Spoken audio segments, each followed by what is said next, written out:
आपका ये दिमाग आपका दोस्त नहीं है। ये चाहता है कि आप हर दिन अपने फ्यूचर के बारे में स्ट्रेस लो, परेशान हो जाओ फ्यूचर के बारे में सोच सोच कर। और दूसरी तरफ ये आपको हर दिन आपके पास्ट की दवाई खिलाता रहता है, जिससे आप बेवकूफों की तरह वो सोचते हो जो बीत गया है। इस दिमाग को अच्छा लगता है आपकी प्रॉब्लम्स को कॉम्प्लिकेट करना। कुछ स्टडीज ये भी बोलती है कि ह्यूमन ब्रेन को अगर पॉजिटिव और नेगेटिव दोनों दिखाएंगे तो पहले वो नेगेटिव देखेगा।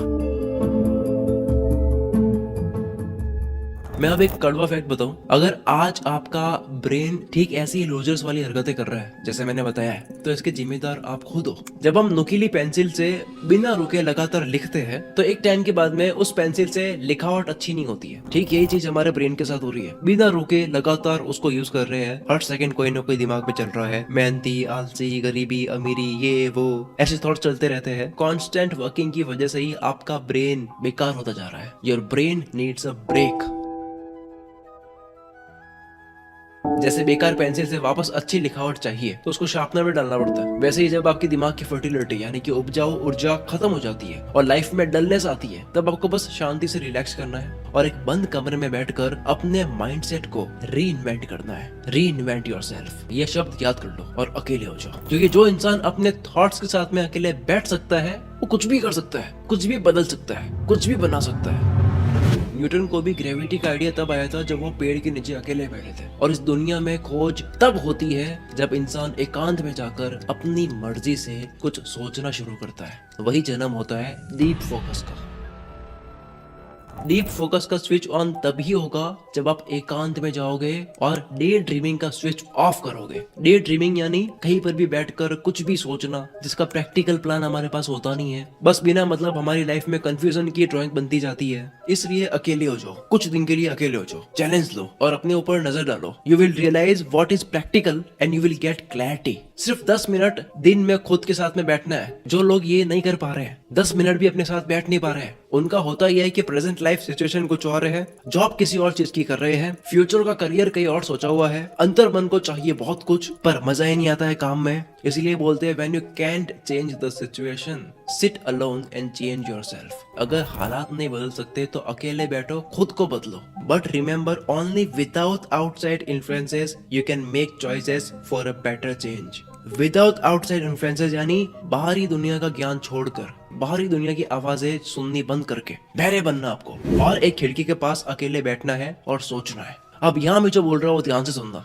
असल में ये माइंड पैसों से प्यार करता है, पैशन से नहीं। और ये बात सत्य है कि जब तक आप इस दुनिया के बसड़ में फंसे हुए रहोगे तब तक आप सिर्फ अपने काम के आउटपुट से प्यार करोगे, रिजल्ट से प्यार करोगे, अपने काम से प्यार नहीं करोगे। और जब काम से प्यार नहीं होता है तब क्या होता है? तब आलस आता है, थकावट आती है, आप कभी कभी मन चुराओगे काम से। अगर आप मेरी बात समझ रहे हो तो आपको डेली रूटीन याद आ रहा होगा। इंसान अपने दैनिक 24 घंटों को जरूरत से ज्यादा कामों से भर लेता है। ये कर दो, वो कर दो, ये भी चाहिए, ये भी कमा लूं। जिससे होता क्या है कि जो इम्पोर्टेंट काम था, जो करना जरूरी था, उस काम की बेटरमेंट कम हो जाती है, फ्लो टूटने लगता है, डिसिप्लिन कम होता है, मोटिवेशन की जरूरत पड़ती है बार बार, रिजल्ट नहीं मिलता है, छोड़ने का मन करने लगता है बार बार और बीच बीच में नए नए आइडियाज आते हैं। This is the evidence of a week mindset. Week mindset क्या होता है? जो टिकता नहीं है। इसलिए टिकते कैसे है किसी भी चीज पर, उसका सीक्रेट सुनो।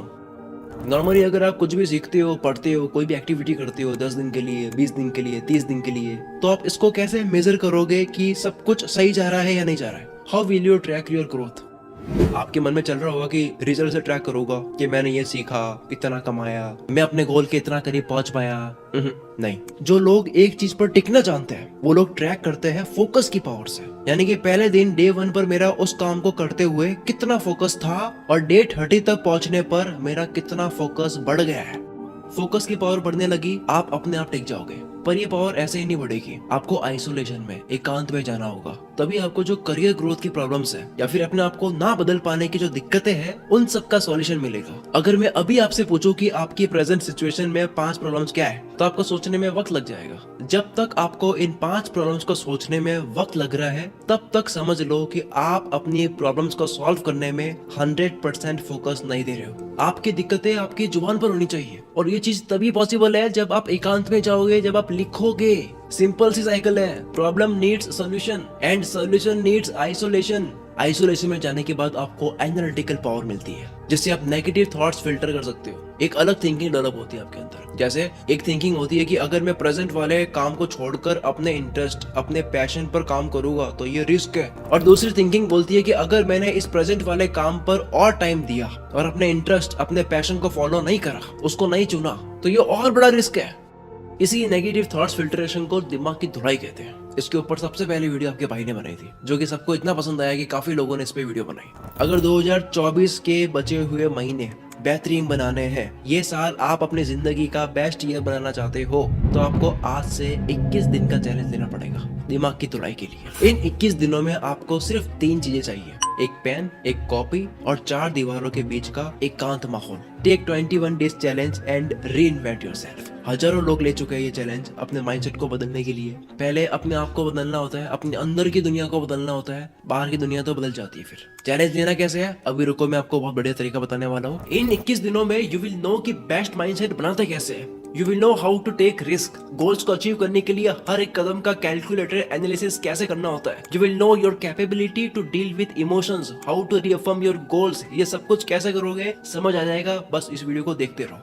मैं बार बार 21 दिन बोल रहा हूँ, इसका मतलब 21 दिन में रिजल्ट आ जाएगा ये मत समझना। पहले 21 दिनों में कोई रिजल्ट नहीं दिखता। इस पीरियड में बस स्टेबिलिटी आती है, आपकी रूट्स मजबूत बनती है। पर 21 दिन जरूरी बहुत है, क्योंकि स्ट्रॉन्ग रूट्स ही आगे चलकर टेस्टी फ्रूट्स देती है। इस टाइम में आपको अपने आइडियाज की आर्मी तैयार करनी है, आइडियाज की आर्मी। डिसीजंस लेने हैं कि अगले 1 साल तक आपको क्या क्या करना है, क्या क्या छोड़ना है, क्या क्या नहीं करना है, ये भी जरूरी है, क्या नहीं करना। डिस्ट्रैक्शन को कंट्रोल करने की स्ट्रेटजी बनानी है। दिन के काम वाले घंटे परफेक्टली डिवाइड करने हैं, छोटे छोटे टारगेट सेट करने हैं। पता करना है कि जो गोल आपने डिसाइड करे हैं उसको अचीव करने की आपके अंदर कितनी कैपेबिलिटी है। आप कब प्रोडक्टिव रहते हो पूरे दिन में, किस वक्त आप एनर्जेटिक फील करते हो, कब आप लेजी फील करते हो, क्या खाने से आपकी एनर्जी बढ़ती है, कौन कौन सी ऐसी हैबिट्स है जो न्यू ऐड करनी है, कौन सी छोड़नी है, क्या आपकी लिमिट है जिसे आपको क्रॉस करना है। ये सब जानना है 21 दिनों के अंदर। इस तरीके से आप अपने आप को री इन्वेंट करोगे, आप खुद की खोज करोगे। अगर आपने इन सब चीजों की पहचान कर ली तो आपके सक्सेस का रेट बिटकॉइन की वैल्यू जितना हाई हो जाएगा। और री इन्वेंट योरसेल्फ का चैलेंज नहीं लिया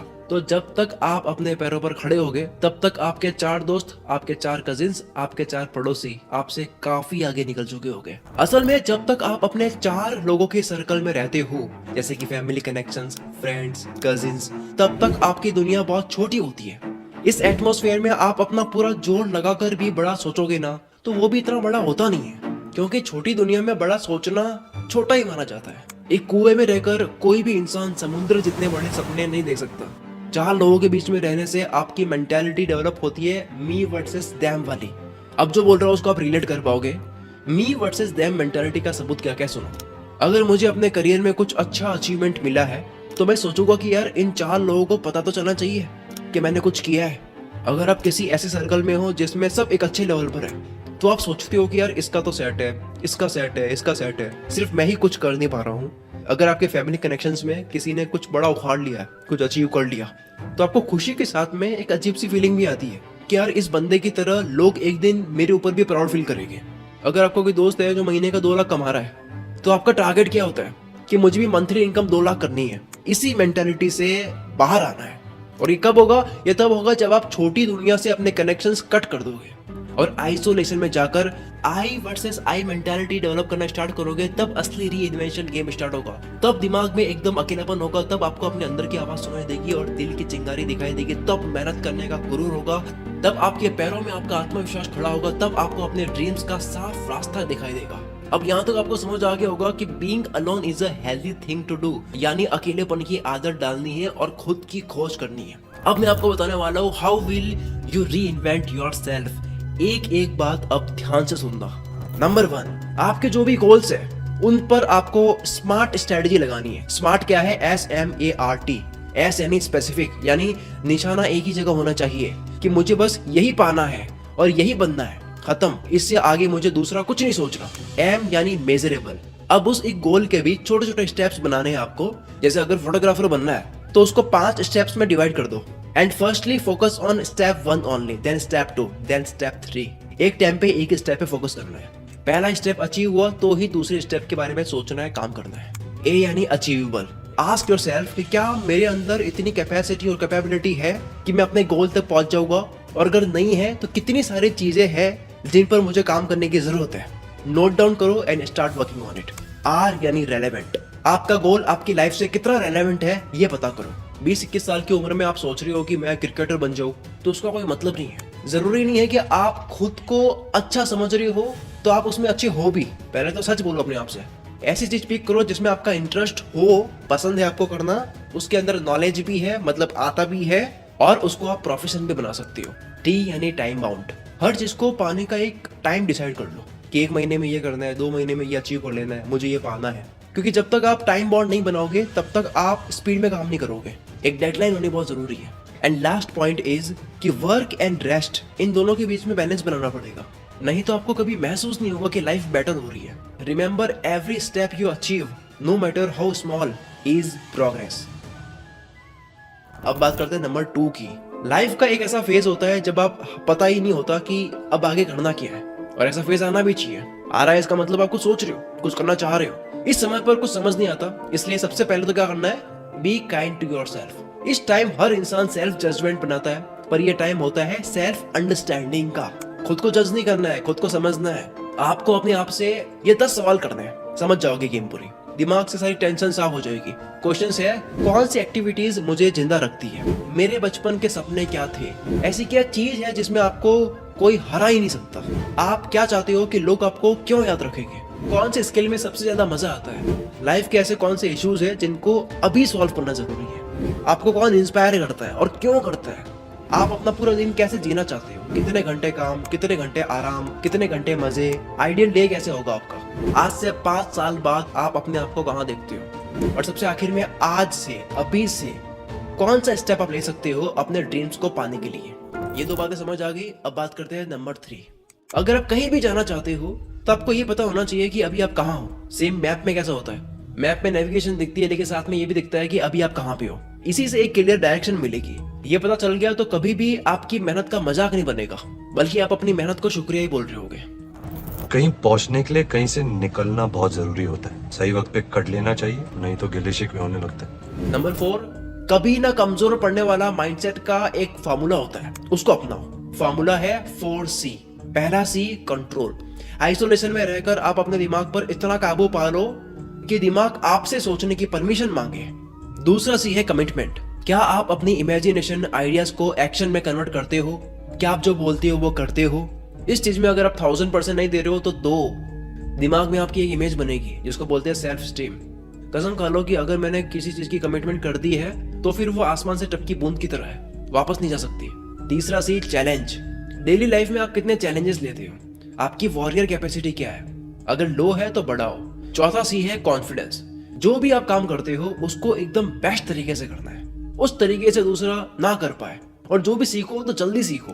एक फेमस कोट सुना होगा कि किसी भी काम को इतना अच्छे से करो कि उस काम को गर्व हो कि आपने उसको करा है, और जो भी आपको सीखना है उसको जल्दी से सीखो। ये 4C अचीव कर लिए तो आप अपने माइंडसेट को बेस्ट माइंडसेट में रीइन्वेंट कर लोगे। Number 5, how to take calculated risk. Risk लेने का मतलब फेलियर का डर, गलत। पहले तो डेफिनेशन सही करो। रिस्क लेने का मतलब you allow for the possibility of achieving great things. Risk लेना मतलब सक्सेस की 2 सीढ़ियां एक साथ चढ़ना, मतलब गोल्स को अचीव करने का सबसे सही हथियार। खुद से पूछो, what do I really want. जवाब मिले तो खुद से फिर से पूछो कि जो भी मैं करने जा रहा हूँ क्या वो अब सबसे आखिरी ऑप्शन बन चुका है मेरे ड्रीम के लिए। और अगर सिर्फ यही ऑप्शन बचा हुआ है तो फिर खुद से पूछो कि जो स्टेप मैं लेने जा रहा हूँ, जो काम मैं करने जा रहा हूँ, उसकी 80% स्किल सेट मेरे पास है या नहीं। क्योंकि 20% तो इंसान ग्राउंड पर उतरने के बाद सीख ही लेता है। अगर इस सवाल का जवाब हाँ है तब पेन पेपर लेकर वो सारे चैलेंजेस लिख लो जो रिस्क लेने से आएंगे। फिर आपको ये ध्यान देना है कि इन चैलेंजेस में से मैं क्या क्या मैनेज कर सकता हूँ। एटलीस्ट 30-40% चीजें आपको मैनेज करनी होगी। इससे क्या होगा पता है, इससे वो रिस्क आपको डरा नहीं पाएगा, उस रिस्क की पावर वीक कर दोगे आप कि भाई इतना तो मैं संभाल दूंगा। इन दी एंड अगर आपको अपनी जिंदगी ऐसे बनानी है कि दूसरों का सपना हो तो फैक्ट ये है कि रिस्क लेना ही पड़ेगा। और रिस्क लेने वाले की कहानी बड़ी इंटरेस्टिंग होती है। हम किसी भी बड़े इंसान की कहानी में क्या ढूंढते हैं कि कैसे रिस्क लिया, क्योंकि जाने या अनजाने में जो इंसान बड़ा बना है उसने चैलेंज लिया है अपने आप को बदलने का, चाहे वो 21 दिन हो 90 दिन हो, जो भी है उसने चैलेंज लिया है अपने आप को खपाने का। अगर आप तैयार हो चुके हो रिस्क लेने के लिए और 21 दिन का चैलेंज लेना है, अगर अपनी लिमिट क्रॉस करनी है, अगर ओवर थिंकिंग और कंफ्यूजन में रहते हो और कोई लाइफ का पर्पस आपको समझ नहीं आ रहा है, अगर पूरा पूरा दिन ऐसा ही खत्म हो जाता है, कोई डायरेक्शन आपको समझ नहीं आ रही है, अगर यूट्यूब इंस्टाग्राम सोशल मीडिया पर आप दूसरों की सक्सेस को देखते हो और सोचते हो कि मेरा क्यों नहीं हो पा रहा है, तो आपको अपनी जिंदगी को री इन्वेंट करना होगा। और अपनी जिंदगी को री इन्वेंट करने से पहले अपनी सोच को री इन्वेंट करना होगा। मिलते हैं हम अगली वीडियो में। Wish you all the very best.